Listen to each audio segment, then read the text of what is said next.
Jazzanova featuring Fonte. That's him on the vocals. Called "Look What You're Doing to Me," off Jazzanova's album Of All Things.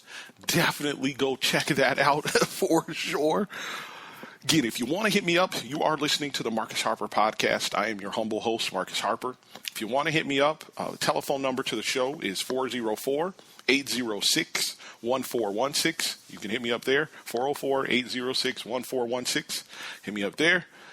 Email is mailbagmarcus. Marcus is spelled M-A-R-C-U-S. So it's mailbagmarcus@gmail.com. You can hit me up there.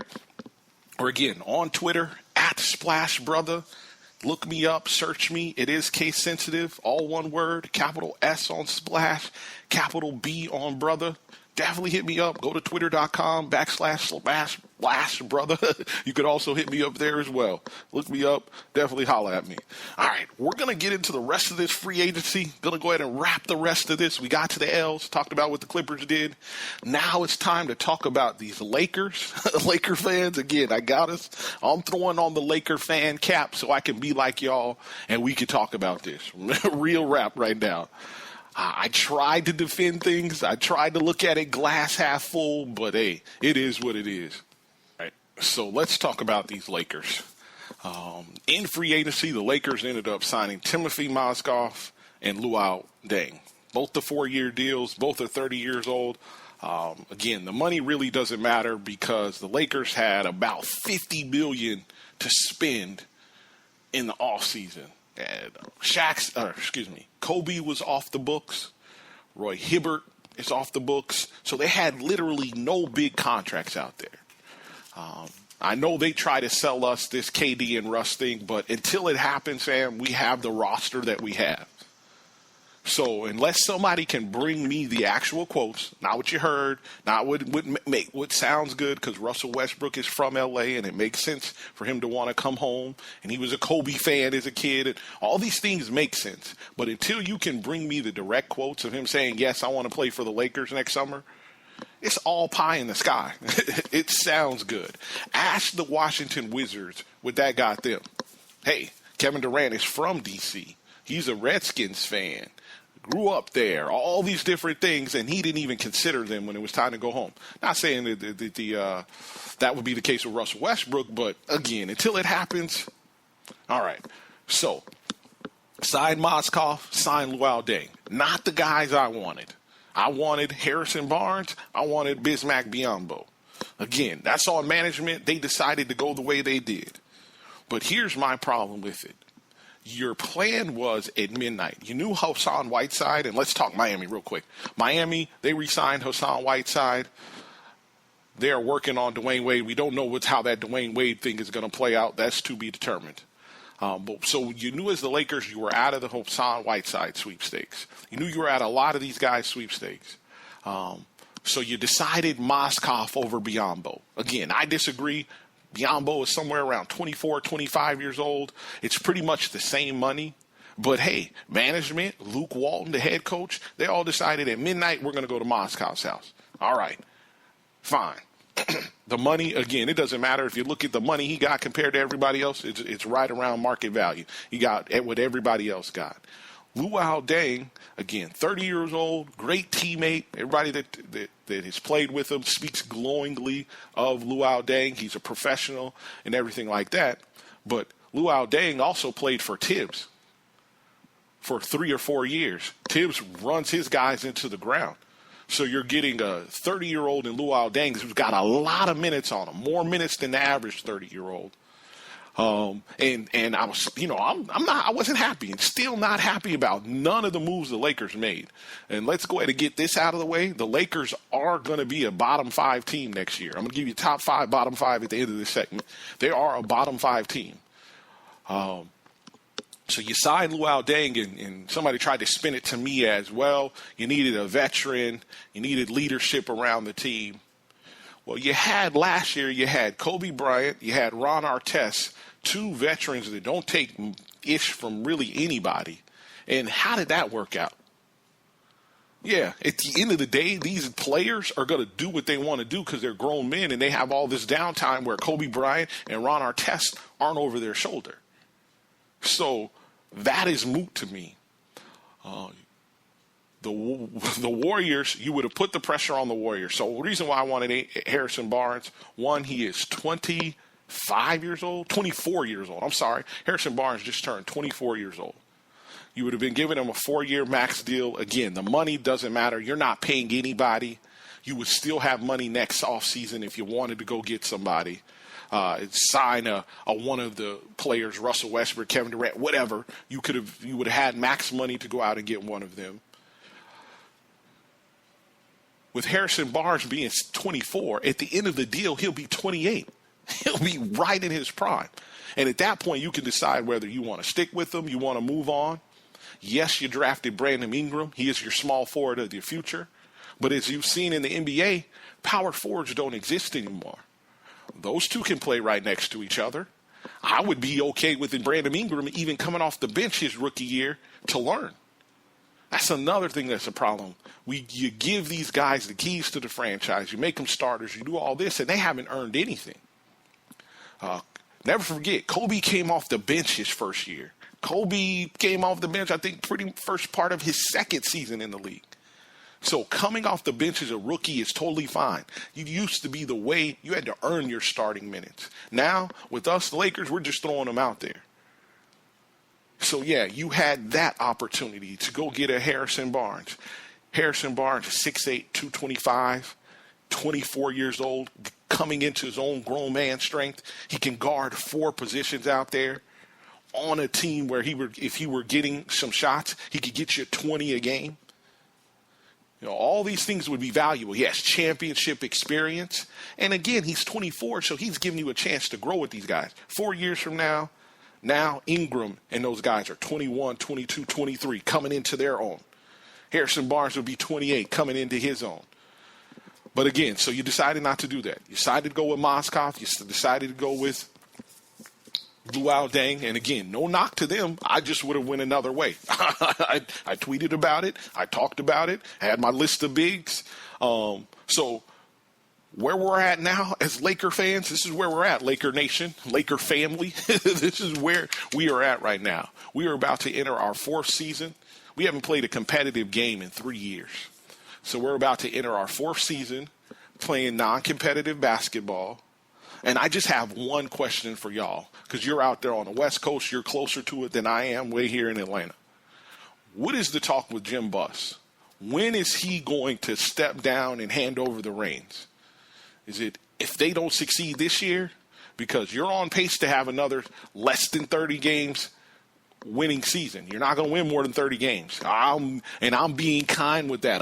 It's going to be somewhere around 20 to 25 games this year. The growing pains are going to be real.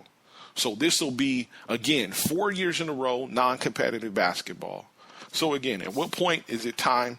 At what point does he step aside and get somebody else in there to run things? Because I've got some ideas. I've got plenty of ideas. I've got a list of guys, and I got one candidate that I've got circled, starred, underlined, dead serious. He'd be the perfect candidate for this job and going into the future. But yeah, Lakers fans, it's going to be rough. It is what it is. That's all I got on the Lakers. Hey, long season, fam. Long season ahead. Don't get your hopes up. I had somebody hit me up. Oh, Lakers, man, playoffs. They can definitely get the 8th seed. I was in the barbershop. Somebody said that to me. I said, 8th seed where? In the NCAA tournament? Yeah. Not in the NBA. Not in this NBA. Are you kidding me? So, yeah, good luck with that. Miami, like I said, we talked about Miami. Hassan Whiteside got his money. They were not able to land Kevin Durant. They weren't able to talk Kevin Durant into coming. This thing with Dwayne Wade is going to be very interesting to see how that plays out. Memphis, again, we talked about Mike Conley. He got the max deal. He is the highest paid player in the NBA right now. They gave Chandler Parsons 4 years, almost $100 million.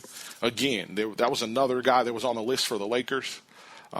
I heard at one point they're sitting down to talk to Chandler Parsons, and Chandler Parsons got over $20 million. He got 4 years, 90-something million. And that's pretty much what it would have taken to get Harrison Barnes. So, again, I was like, okay, you're willing to go after Chandler Parsons, who's got bad knees or a bad knee. you're willing to go after Luau Deng that's got a lot of minutes. And these guys, again, all got around the same amount of money. And you weren't didn't even make an attempt to go after Harrison Barnes. I didn't get it. So we know what Memphis did. Talked about Miami. Milwaukee, they signed Matthew Dellavedova. They signed Mirza Teletovic. No, you guys don't know who that is. He's a shooter. He's from Russia, I believe, Lithuania, one of those big guy that could stretch the floor. He played with Jason Kidd or played under Jason Kidd in Brooklyn.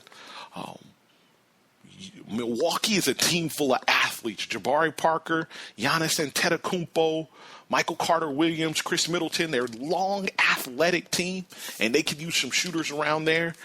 They drafted Thon Maker, the draft wonder. What is he going to be? He's 7'1", freak again. They are a team full of athletes, and if Jason Kidd can get them to play some basketball, they're going to be hell. They're going to be absolute hell. They are long as all get out. So props to Milwaukee.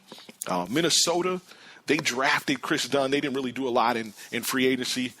Again, Chris Dunn was very highly rated coming out of the draft. He was the number one point guard. Bigs and small forwards and a couple forwards went in front of him. But very high ceiling for Chris Dunn. The word is Tibbs already likes him. They're going to let Rubio groom him. Again, not starting him. Let Rubio groom him. Let him grow into that role. And then eventually they're going to hand the keys to the franchise to Chris Dunn. So props to them. We already talked about the Knicks. Philly needs to make a trade.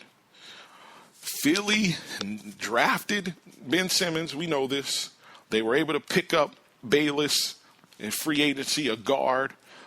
But I can't say it enough. Philly needs to make a trade. I think everybody in the NBA knows this. So they're not willing to come off as much for Philadelphia, but they need to make a trade. They're going to be again 20 less than 30 wins this year. But you got a surplus of bigs and you got young guys that need to play. They're not going to gain any experience sitting down there on the bench. So they've got to figure out a way to break that up, balance out that roster.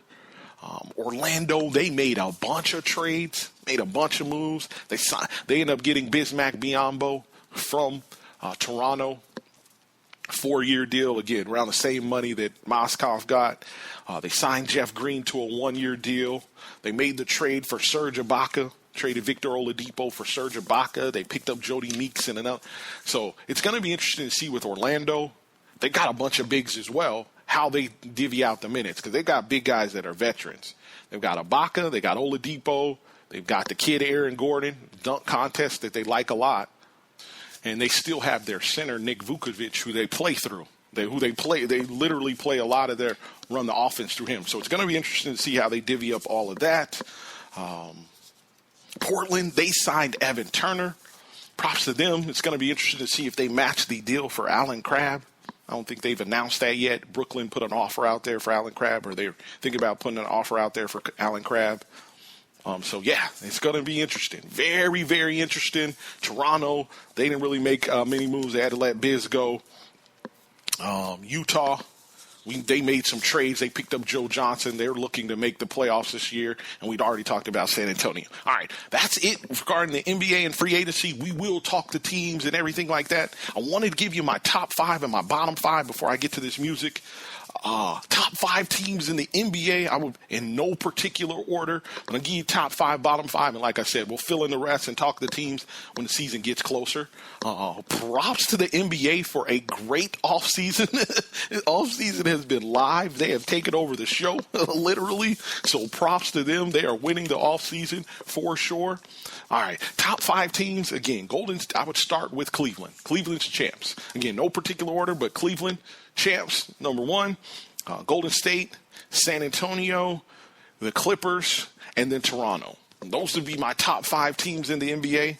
Again, if Indiana can pull off this trade for Monte Ellis for Rudy Gay, I may change Toronto out and move in Indiana. It's going to be interesting to see what Boston or Atlanta, Portland, what they do as far as the moves that they made. But all of those teams would probably tell you they feel like they got a little better with the moves that they made. So see what they do. There's a bottom tier from that, but those would be the top 5 teams. And then again, the